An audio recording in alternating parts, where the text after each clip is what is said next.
Recientemente, en los pasillos más privados de la familia real británica, una pregunta inquietante ha empezado a circular en conversaciones en voz baja entre los más allegados al círculo íntimo. ¿Por qué había aparecido el nombre de la princesa Diana durante lo que se suponía que era una revisión de seguridad totalmente rutinaria que no parecía tener ninguna relevancia para ella? Según múltiples fuentes de palacio, la propia princesa Ana había viajado discretamente a una residencia privada en Chelsea, una villa aislada donde Laura López, la hija de la reina Camilla, había vivido discretamente durante muchos años, lejos de la atención pública. Al principio la visita se desarrolló con todas las cortesías y procedimientos formales esperados. Sin embargo, en cuestión de minutos, el ambiente en el interior de la casa cambió de una manera que ninguno de los presentes pudo ignorar. Testigos posteriores describieron cómo Laura López palideció visiblemente cuando se ordenó precintar una sección específica del estudio de la planta baja. Su reacción fue inmediata y extrema, mucho más allá de lo que cabría esperar de un protocolo de seguridad estándar. Fue el tipo de respuesta que delataba miedo más que inconveniencia. La princesa Ana no hizo preguntas ni dio explicaciones, ni tranquilizó ni acusó. Se limitó a permanecer inmóvil observando con el sereno distanciamiento de quien confirma en silencio una sospecha que ha tardado años en madurar. ¿Qué posible conexión con la princesa Diana podría justificar el repentino aislamiento de una residencia privada? ¿Y por qué Ana, conocida en toda la familia como la guardiana más cauta y exigente de la integridad real, elevaría el asunto sin vacilar a una investigación interna de alto nivel? Diciembre en Londres siempre conlleva cierta gravedad, un frío que se siente más pesado de lo que la temperatura por sí sola puede explicar. Ese frío solemne parecía concentrarse especialmente entre las paredes de la villa de Laura López en Chelsea, una propiedad que había ocupado discretamente durante años. La residencia en sí había sido un regalo cuidadosamente organizado por su madre, adquirido a través de un laberinto de fideicomisos e intermediarios, para garantizar la más absoluta discreción. Sobre el papel no tenía vínculos directos con las finanzas reales ni con el patrimonio público, un tecnicismo que había servido de camuflaje perfecto para un secreto que nunca debió salir a la luz. En marcado contraste con la deliberada privacidad que rodeaba la casa, se encontraba la mujer que supervisaba la inspección. La princesa Ana, hija única de la difunta reina Isabel II y hermana del monarca reinante, había sido considerada durante mucho tiempo la encarnación de la disciplina y el pragmatismo inflexible. Su reputación se basaba en la severidad del deber y una claridad de juicio casi implacable. En su papel en los comités encargados de proteger la seguridad y los bienes reales, las inspecciones que dirigía personalmente nunca eran simbólicas. Conocía la historia de Palacio, sus verdades ocultas y sus normas tácitas mejor que nadie. Aquella mañana comenzó con total normalidad. La inspección formaba parte de una revisión bienal obligatoria que se aplica a las residencias asociadas a altos miembros de la extensa familia real. Nadie, ni siquiera la propia Ana, pareció anticipar nada inusual. La casa estaba tranquila, ordenada, anodina. El silencio solo se rompió cuando el equipo de seguridad especializado de Ana entró en el estudio, una habitación pequeña y poco utilizada de la planta baja. El estudio era modesto e íntimo, forrado de libros antiguos encuadernados en piel y adornado con objetos decorativos personales que sugerían un valor sentimental más que monetario. Mientras un técnico escaneaba metódicamente la pared situada detrás de un antiguo escritorio, utilizando un dispositivo de detección por ultrasonidos, el pitido rítmico cambió bruscamente. La señal se intensificó, volviéndose continua, nítida e inconfundible. No se trataba de una avería ni de interferencias ambientales. Indicaba la presencia de una importante masa metálica oculta bajo capas de yeso y escayola. La princesa Ana, de pie junto a la ventana con los brazos cruzados, entrecerró los ojos un instante. Fue una expresión fugaz, pero que sugería reconocimiento más que sorpresa. No dijo nada. En lugar de ello, dirigió al técnico una leve y controlada inclinación de cabeza fría y decidida. En 15 minutos, se desmontó cuidadosamente una sección de la pared. El yeso y el mortero se retiraron con precisión clínica, revelando una puerta metálica pesada y envejecida, incrustada en lo más profundo de la estructura. No llevaba marcas ni números de serie, ni registro de ningún tipo. Era una caja fuerte deliberadamente oculta y totalmente ausente de los registros oficiales de seguridad de la villa. Laura López fue convocada inmediatamente. Cuando entró en la habitación, su compostura se derrumbó. Su rostro perdió el color y su mirada se clavó en la estructura metálica expuesta como si fuera un ser vivo. No intentó hablar. El proceso de apertura de la caja fuerte se desarrolló en un silencio casi absoluto, interrumpido únicamente por el sordo chirrido del metal y los chasquidos deliberados del mecanismo de cierre electrónico. Cuando por fin la puerta se abrió bajo el haz de una linterna especializada, una aguda ráfaga de luz reflejada llenó la habitación. Iluminó la expresión impávida de la princesa Ana y el rostro ceniciento y tembloroso de Laura. En el interior de la caja fuerte no había fajos de billetes, ni archivos confidenciales, ni secretos de Estado.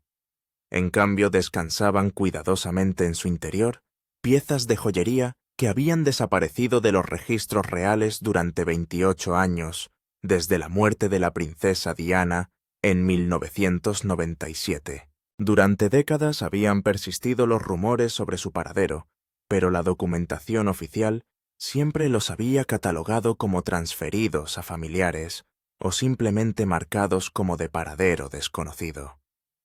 Ana se acercó, y su expresión pasó de la sospecha al reconocimiento preciso de alguien profundamente familiarizado con las silenciosas batallas libradas tras los muros de palacio. Identificó cada pieza al instante, comprendiendo no solo su valor material, sino también su carga simbólica. Estaba la pulsera de zafiros y diamantes moderna y discreta, que Diana se había comprado durante su último verano en el sur de Francia, una pequeña pero poderosa declaración de independencia personal. Los pendientes de esmeraldas en forma de lágrima regalo de un viaje oficial a Mahoma, impregnados de historia y memoria pública, y lo más llamativo de todo, el icónico collar de perlas de 3 vueltas inmortalizado en las últimas fotografías tomadas a Diana, una imagen grabada para siempre en la conciencia colectiva del mundo. Laura López se arrugó. Las explicaciones que intentó dar se disolvieron casi en cuanto las pronunció. Murmuró que no eran más que recuerdos familiares, que su madre había dicho que eran piezas viejas sin uso y olvidadas. La princesa Ana no respondió. No era necesario. Sabía con absoluta certeza que no eran reliquias olvidadas. Eran artefactos de la memoria, vestigios de un legado que el nuevo orden se había esforzado silenciosamente en borrar. Ocultarlos en una caja fuerte no registrada bajo la propiedad de la hija de la reina Camilla revelaba un esfuerzo calculado y a largo plazo para eliminar a Diana de la narrativa pública, para sellarla como un capítulo concluido de la historia. Ana se apartó de la caja fuerte, su rostro solo mostraba un rastro de cansancio, no por el descubrimiento en sí, sino por su comprensión de lo profundas que eran las complejidades de la corte. Ordenó sellar la villa inmediatamente. Nada debía ser removido. Ningún objeto debía ser perturbado. Su voz era tranquila, controlada y definitiva. Se trataba de una investigación interna de alto nivel. Laura López fue acompañada fuera del estudio. Al salir, sus ojos se detuvieron en la cavidad expuesta en la pared.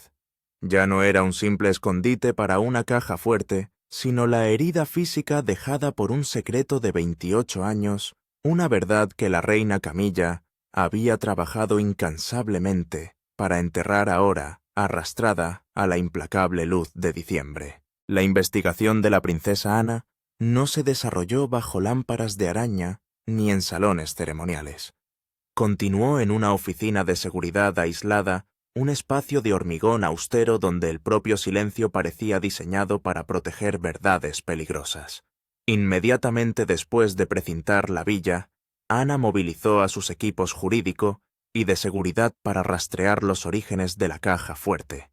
A diferencia de la conmoción emocional de la noche anterior, las pruebas descubiertas a la luz del día fueron metódicas, precisas y profundamente inquietantes.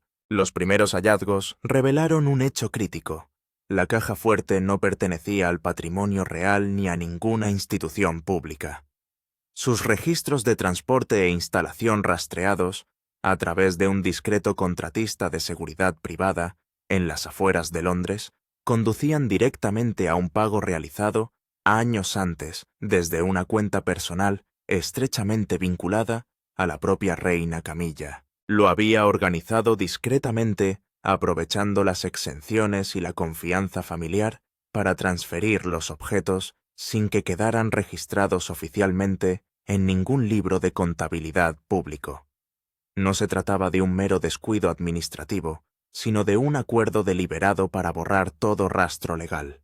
Laura López fue convocada a un interrogatorio a puerta cerrada, no en la tensa atmósfera de una sala de interrogatorios, sino en una sala de reuniones mínimamente decorada, donde los documentos probatorios estaban repartidos por una mesa de nogal. Bajo la presión invisible de la severidad de la princesa Ana y la abrumadora claridad de los expedientes, Laura fue revelando un profundo malestar. Siempre había vivido a la sombra de su familia, y ahora se veía empujada a la luz de una fechoría no iniciada por ella misma. Sus defensas iniciales pasaron rápidamente al colapso psicológico. Cuanto más se la presionaba, más se enfrentaba Laura a la verdad que había detrás de las acciones de su madre. Admitió que años atrás, cuando Camilla trasladó en secreto la caja fuerte a su casa, la reina había hablado amargamente del legado de Diana. No eran celos ordinarios. Para Camilla, los recuerdos de Diana, especialmente las icónicas piezas de joyería, eran constantes recordatorios de una sombra insuperable. Recordaba a su madre diciendo que simplemente había que destruir los objetos hasta que nadie volviera a mencionarlos, o peor aún dispersarlos para que perdieran su conexión histórica. Laura no era una cómplice maliciosa, era simplemente una guardiana del secreto amenazada por su propia lealtad. El complot surgió gradualmente, no como un plan para apoderarse de bienes. Camilla no tenía intención de quedarse con los objetos de valor incalculable para ella o su hija de forma permanente. La caja fuerte era solo un paso intermedio, un escondite temporal. Su verdadero objetivo era una estrategia a largo plazo para esperar el momento oportuno de separarlos, trasladarlos lejos, o simplemente dejar que se pudrieran en el olvido, haciendo que la imagen de Diana se desvaneciera de la memoria pública sin ninguna acción manifiesta, evitando el escrutinio de los medios y el juicio público. Era un plan para borrar un legado mediante el silencio y el olvido. Este frío cálculo inquietó profundamente a la princesa Ana. No vio codicia, sino una obsesión prolongada, un miedo al pasado enmascarado por la apariencia de estabilidad real. Ana se dio cuenta de que ya no se trataba de una transgresión personal aislada, como el uso indebido de fondos o la pérdida de un objeto. Fue una estrategia calculada a lo largo de años, destinada a manipular el legado histórico y cultural de una figura fallecida. Esa conducta, según la ley real, constituía una apropiación ilícita y socavaba la confianza pública en la transparencia de la corona. Durante todo el interrogatorio a puerta cerrada, la mirada de Ana no se apartó en ningún momento de Laura. No mostró ira, solo la fría decepción de quien asiste al derrumbamiento de los principios más nobles. Cuando Laura terminó su declaración con el rostro bañado en lágrimas, Ana ordenó en silencio que se grabaran todos los detalles, haciendo hincapié en las palabras de Camilla sobre la destrucción y el olvido. Las sombras de la tarde caían proyectando un gris apagado sobre la sala de reuniones. Ana tomó el expediente en sus manos, comprendiendo que la batalla ya no consistía en recuperar las joyas, sino en enfrentarse al poder que ocultaba la verdad. La caja fuerte del muro había sido traspasada, y ahora ella tenía que empezar a romper el silencio cómplice de la familia real. Tras la confesión semiconfesional de Laura López y las claras pruebas del papel de Camilla en la ocultación de la caja fuerte, la princesa Ana se enfrentó a una decisión crucial. Exponer el asunto de inmediato desataría una tormenta mediática sin precedentes que sacudiría los cimientos de la recién instaurada monarquía y podría desencadenar un caótico conflicto interno. Pero Ana, con su naturaleza pragmática y su profunda familiaridad con los protocolos de gestión de crisis de la familia real, eligió su camino conocido investigando en silencio, reuniendo pruebas irrefutables antes de asestar el golpe decisivo. Comprendió que contrarrestar un complot meticulosamente calculado requería una preparación igualmente meticulosa. En los días siguientes, el despacho de Ana en el Palacio de St. James's Palace se convirtió en el centro de una revisión secreta de archivos. Se sacaron todos los documentos archivados relacionados con el patrimonio personal de la princesa Diana entre 1997 y 1999. Este fue el delicado periodo de transición tras la trágica muerte, cuando innumerables objetos personales, joyas y efectos fueron catalogados, valorados y distribuidos entre sus dos hijos, Carlos, y los archivos oficiales. Era un trabajo tedioso y pesado, pero Ana supervisaba personalmente cada paso, sin dejar escapar ningún detalle. Los conflictos internos del antiguo reinado se intensificaron y la investigación de Anne fue poniendo al descubierto vulnerabilidades sistémicas. Cada noche Ana examinaba montones de expedientes amarillentos. No estaba buscando actas perdidas o notas sobre Camilla. Ella estaba buscando un vacío inusual en los registros de entrega. Y entonces lo encontró. En un catálogo anexo de objetos transferidos a los archivos oficiales, en 1998, descubrió una pequeña nota manuscrita casi imperceptible. Las piezas de joyería encontradas en la caja fuerte de Laura, el emblemático collar de perlas, la pulsera de zafiros, los pendientes de esmeraldas, habían sido anotadas en su día como guardadas, temporalmente, para su conservación especial a la espera de nuevas instrucciones. Esta nota no llevaba ningún registro de devolución o transferencia. Simplemente habían desaparecido de la cronología histórica oficial, suspendidos en una zona gris administrativa que abarcaba casi 3 décadas. Esta era la pieza que faltaba. Camilla no los había robado directamente. Había utilizado un mecanismo legal para sustraerlos a la vigilancia pública y a continuación los había trasladado discretamente a un lugar de almacenamiento totalmente privado. La sorpresa llegó cuando Ana pasó a la página de aprobación. La firma que autorizaba la retención temporal para su conservación especial pertenecía a una figura de alto rango dentro de la Casa Real en ese momento, alguien con autoridad suficiente para aprobar una acción de ese tipo, sin dar explicaciones detalladas, aunque no se le nombraba directamente como propietario. La firma estaba colocada con la suficiente astucia como para ocultar la verdadera intención, sin dejar rastros evidentes, creando entonces una protección perfecta para Camilla. Era solo un trazo apresurado de tinta, pero sostenía todo el ocultamiento. Ana hizo una pausa percibiendo la complejidad de las maniobras orquestadas. Lo que sorprendió a Ana no fue simplemente la ocultación de las joyas, sino el motivo más profundo que había detrás. Si el objetivo hubiera sido la privacidad, se las habrían entregado a Guillermo o a Harry. Borrar de la memoria pública los objetos más emblemáticos de Diana fue un acto destinado a privar a esa memoria de su derecho a existir. Camilla no solo quería difuminar el pasado de Carlos, ella quería remodelar la historia real. Con la declaración de Laura y las pruebas de archivo Ana, tenía ahora dos vínculos inseparables, la intención de ocultar y los medios para hacerlo. Comprendió que solo obligando a Laura a enfrentarse a toda esta verdad ante el Consejo Real, podría exponerse legal e indiscutiblemente toda la cadena de conspiración desde la aprobación de la bodega temporal hasta la caja fuerte oculta. Ana cerró el expediente.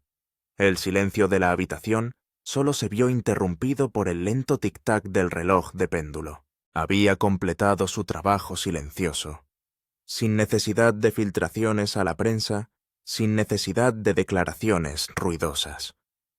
Todo lo que necesitaba estaba ordenado en el escritorio, listo para la confrontación que se avecinaba. Su misión era proteger la verdad, y la verdad estaba ahora en sus manos.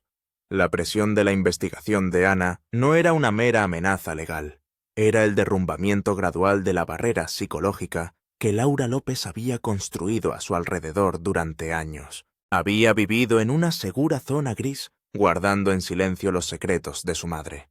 Ahora que la zona gris había sido desgarrada por la fría luz de la verdad y las pruebas irrefutables, Ana no convocó a Laura para otro interrogatorio. En su lugar, organizó una formal pero escalofriante exhibición de las pruebas físicas en una pequeña sala de su despacho. Sobre una mesa de madera oscura junto a las fotografías de la caja fuerte violentada, yacían fotocopias de las páginas de archivo de 1998 marcadas con la nota guardadas, temporalmente para su conservación especial, y aquella sombría y poderosa firma de autorización. Todo estaba resaltado con pegatinas rojas subrayando su innegable importancia. Ante estos documentos, Laura ya no podía mantener ninguna defensa. Había creído que las acciones de su madre no eran más que un torpe arreglo personal, un secreto familiar. Pero al ver la firma antigua, al ver la sofisticación en el uso de procesos administrativos, para desviar un legado, se dio cuenta de la magnitud de la conspiración. No fue un acto espontáneo, sino un frío cálculo que duró décadas. Bajo el peso creciente de las pruebas, Laura López se vio finalmente obligada a admitir su papel. Le temblaba la voz, no por miedo al castigo, sino por la carga moral que había reprimido durante tanto tiempo. Confirmó que no había sido ella. No tenía ningún interés en las joyas de Diana, ni en saber si existían.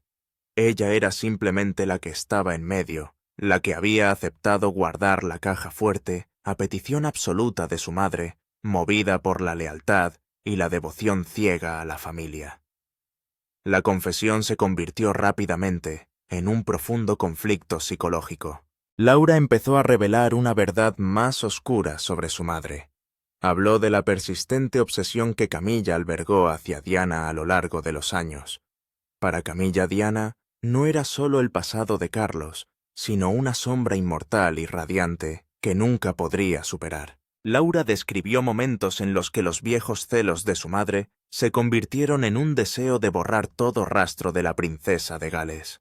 Conservar y luego eliminar esos recuerdos era la única forma en que Camilla creía que podía cerrar realmente la historia y reclamar plenamente la posición de reina en la mente del público.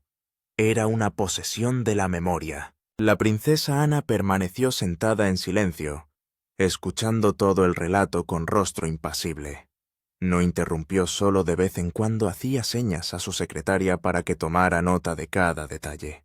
Como alguien que había sido testigo de los turbulentos años del matrimonio roto y de la muerte de Diana, Ana comprendía el poder y la toxicidad de esa sombra, pero la comprensión psicológica no podía excusar la falsificación y la apropiación de bienes. La sorpresa final llegó silenciosamente después de que Laura terminara su llorosa declaración. Ana simplemente colocó un pequeño dispositivo de grabación sobre la mesa. Toda la confesión y las revelaciones habían sido capturadas legalmente de forma indiscutible. Laura se quedó mirando la pequeña máquina, dándose cuenta de que no tenía vuelta atrás. Una mayor ocultación solo agravaría las consecuencias no solo para la familia real, sino para su propia conciencia. Ana miró a Laura, su mirada no llevaba ninguna condena, solo la afirmación de una verdad inmutable. Cada pieza había encajado en su sitio: motivo, medios y admisión. Ahora había llegado el momento de la confrontación directa con Camilla. No hubo vacilación. En cuanto Laura abandonó la sala, la princesa Ana envió el aviso oficial. Un sobre lacrado con un mensaje ineludible convocó una sesión especial a puerta cerrada del Consejo Real. La investigación silenciosa había terminado. La exposición estaba a punto de comenzar. La sesión a puerta cerrada del Consejo Real tuvo lugar en una gran sala de reuniones del Palacio de St. James's Palace, donde la luz de la mañana se filtraba a través de pesadas cortinas de terciopelo, creando una atmósfera pesada casi sofocante. Los miembros del Consejo, las figuras más poderosas e influyentes de la monarquía, se sentaron en silencio alrededor de la gran mesa de ébano. Su mera presencia indicaba la extrema gravedad y sensibilidad de esta reunión. La reina Camilla entró en la sala con su aspecto exterior perfectamente controlado. Vestía un traje de color neutro. Su expresión era tranquila, intentando proyectar la imagen de alguien que se enfrenta a un pequeño malentendido, y no a una acusación grave. Frente a ella, la princesa Ana presidía la audiencia. Ana no mostró ninguna teatralidad ni emoción. Se limitó a colocar ante ella un grueso expediente pulcramente organizado por orden cronológico y pruebas. La princesa Ana comenzó su presentación. No utilizó una retórica apasionada ni duras acusaciones. Se limitó a relatar los hechos en una secuencia lógica inquebrantable. Describió el control de seguridad rutinario, el descubrimiento de la caja fuerte no registrada en el chalet privado de Laura López, y a continuación las pruebas irrefutables que rastreaban el origen de la caja fuerte hasta cuentas vinculadas a Camilla. Anne prosiguió exponiendo los registros de archivo de 1998, la nota que marcaba las joyas de Diana como guardadas temporalmente para su conservación especial, la ausencia de documentación de devolución o transferencia y la firma de autorización utilizada como escudo administrativo. Relacionó directamente la ocultación física con la legal. Por último, presentó la declaración completa de Laura López, que incluía la admisión de haber guardado la caja fuerte a petición de su madre, y lo que es más importante, la revelación del motivo a largo plazo de Camilla, un deseo de borrar los símbolos y la memoria de Diana de la historia real, tratándola como un capítulo cerrado. Camilla mantuvo la compostura durante la mayor parte de la presentación. Cuando Ana concluyó, intentó mantener la compostura. Afirmó que solo había estado protegiendo la estabilidad de la familia real, que las joyas eran una fuente de sensibilidad y controversia innecesarias, y que mantenerlas en privado era la forma de garantizar una transición suave de la corona. Insistió en que sus acciones tenían por objeto preservar la dignidad, pero este argumento se desmoronó ante la fría y resuelta refutación de Ana. No discutió el motivo. Se centró únicamente en la conducta legal y ética. Ana demostró que ocultar y planear la desaparición del legado de Diana, fuera cual fuera el motivo, seguía siendo una apropiación ilícita. El legado de la princesa de Gales pertenecía a sus hijos, y en última instancia a la memoria histórica de la nación. Cualquier intento de distorsionar o enterrar esa memoria suponía un abuso de confianza en la corona. Ana insistió en que no se podía permitir que una reina dispusiera arbitrariamente de bienes de valor simbólico, basándose en una obsesión personal. El silencio en la sala se hizo denso, solo roto por el susurro de los papeles, mientras los miembros del consejo revisaban las pruebas. Comprendieron que no se trataba solo de joyas, sino de una batalla por la integridad de la monarquía. Tras una breve deliberación privada, el Consejo Real emitió su veredicto anunciado en un tono formal pero decisivo. La reina Camilla fue despojada de toda autoridad relacionada con la gestión de legados, bienes y cualquier objeto de valor simbólico real. Sus poderes se redujeron considerablemente, limitándose únicamente a tareas ceremoniales y sociales no relacionadas con asuntos patrimoniales. Laura López fue declarada cómplice de ocultación de información y bienes. Se enfrentaba a un severo castigo, la exclusión permanente de todas las funciones y actividades reales futuras, junto con una reparación por daños al honor. Al término de la sesión, Camilla no dijo ni una palabra. Su rostro conservaba su fachada serena, pero sus ojos reflejaban una derrota total. El veredicto se había pronunciado en el silencio absoluto del consejo, un silencio más pesado que cualquier acusación en voz alta. La princesa Ana Una vez concluida la audiencia, recogió en silencio sus expedientes. Su tarea había concluido. El silencio que siguió al veredicto del Consejo Real fue más pesado que cualquier tormenta de controversia. No se emitió ninguna declaración pública. Todo el proceso y el resultado se mantuvieron en absoluto secreto, como una dolorosa cicatriz en la historia interna del palacio. Sin embargo, las acciones que siguieron hablaron por sí solas. El acontecimiento central de este capítulo fue la devolución oficial de las joyas de Diana. La princesa Ana supervisó personalmente el proceso. Las piezas, tras casi 3 décadas ocultas en la oscuridad, fueron finalmente sacadas de su almacén secreto y entregadas al príncipe Guillermo. Guillermo, en representación de la siguiente generación y del verdadero recuerdo de su madre, no las recibió con alegría, sino con solemnidad y pena. No se trataba simplemente de una herencia, era la restauración de una parte de la historia que había sido deliberadamente borrada. La entrega se llevó a cabo con discreción, con la asistencia exclusiva de los asesores de más alto rango, garantizando la privacidad y el respeto tanto del fallecido como de los vivos. Los efectos del veredicto empezaron a manifestarse claramente en el palacio y en la sociedad. Laura López se retiró inmediatamente de todas las actividades relacionadas con la realeza. La carrera caritativa y social que había construido con esmero se vio ahora ensombrecida por la sospecha y la vergüenza. Desapareció por completo de los acontecimientos públicos, aceptando voluntariamente el papel de reclusa para soportar el castigo más duro, la exclusión del círculo de poder familiar. Su psique era una mezcla de alivio por haber dicho la verdad y de profunda culpa por haber traicionado la confianza de su madre, aunque hubiera sido necesario. En cuanto a la reina Camilla, su poder se vio notablemente mermado. Conservó su título, pero su ausencia en las decisiones de importancia simbólica, sobre todo en las que afectaban a legados o fondos caritativos históricos, se hizo notoria.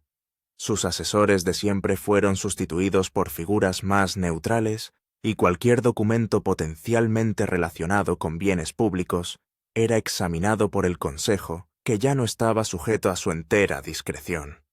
Los cambios en palacio se produjeron en silencio, pero todo el mundo reconoció que la credibilidad y la influencia real de la reina se habían visto gravemente mermadas. Siguió apareciendo en público con un exterior resuelto, pero en sus ojos yacía una frialdad y una profunda amargura por la pérdida de una parte de su control.